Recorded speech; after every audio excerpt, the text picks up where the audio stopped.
Hello everyone, आज हम solve करेंगे महान व्यक्तित्व में लेसन 7 के क्वेश्चन आंसर्स। तो लेसन 7 है एकलव्य। निम्नलिखित प्रश्नों के उत्तर लिखिए। प्रश्न है एकलव्य कौन था। तो हमने लेसन में पढ़ा था कि एकलव्य निषाद जाति के प्रमुख हिरण्यधेनु का पुत्र था। वह साहसी, प्रतिभाशाली और वाण विद्या में निपुण बनना चाहता था। अब यहाँ पर क्वेश्चन है, पेड़ से फल गिराने के लिए एकलव्य ने बालकों को कैसे प्रोत्साहित किया।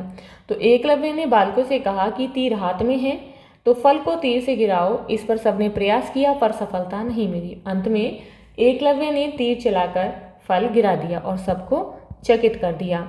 अब यहाँ पर अगला प्रश्न है, द्रोण ने एकलव्य को अपना शिष्य बनाने से इनकार क्यों कर दिया। तो इसका आंसर होगा, द्रोणाचार्य ने एकलव्य को इसलिए शिष्य बनाने से इनकार कर दिया क्योंकि वह राजकुमार नहीं था। वो किसको देते थे? केवल राजकुमारों को ही शिक्षा देते थे, बल्कि वनवासी निषाद जाति का पुत्र था। वे केवल राजकुमारों को शिक्षा देते थे। अब यहाँ पर अगला प्रश्न है, एकलव्य ने वाण विद्या सीखने का क्या उपाय किया। एकलव्य ने जंगल में द्रोणाचार्य की मिट्टी की मूर्ति बनाकर उन्हें गुरु माना और अपनी श्रद्धा और अभ्यास के बल पर स्वयं ही बाण विद्या में निपुण बन गया। अब यहाँ पर प्रश्न 2 है, रिक्त स्थानों की पूर्ति कीजिए, यानी कि आपको रिक्त स्थानों में शब्द भरने हैं। तो फर्स्ट है यहाँ पर, द्रोणाचार्य के समान बाण विद्या में कोई नहीं था। कौन? कोई दूसरा नहीं था। तो यहाँ लिख देंगे दूसरा, द्रोणाचार्य को बाण सिखाते थे। किसको सिखाते थे?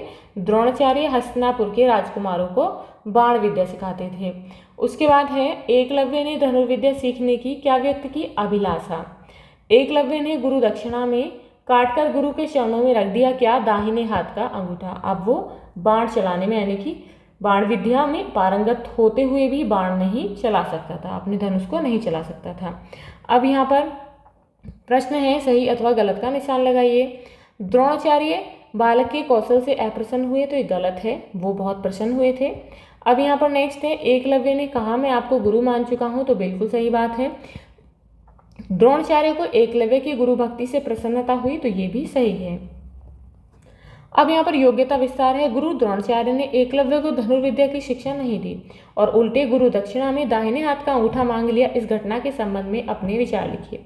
अब यहाँ पर आप इस तरीके से लिख सकते हैं, एकलव्य की कथा सामाजिक भेदभाव और शिक्षा के अधिकार की ओर संकेत करती है। गुरु द्रोणाचार्य ने उसे केवल जाति के कारण शिक्षा देने से मना कर दिया और बाद में उसकी प्रतिभा से डरकर गुरु दक्षिणा में अंगूठा मांग लिया। यह निर्णय अन्यायपूर्ण था।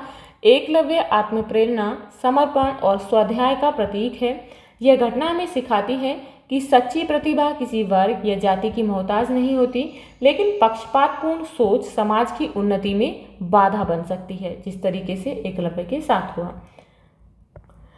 तो ये थे लेसन 7 के क्वेश्चन आंसर्स। आई होप आपको समझ आ गए होंगे।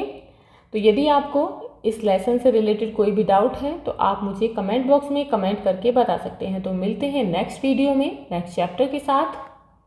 If you like this video please like and share, and if you are new on this channel please subscribe the channel. Thank you.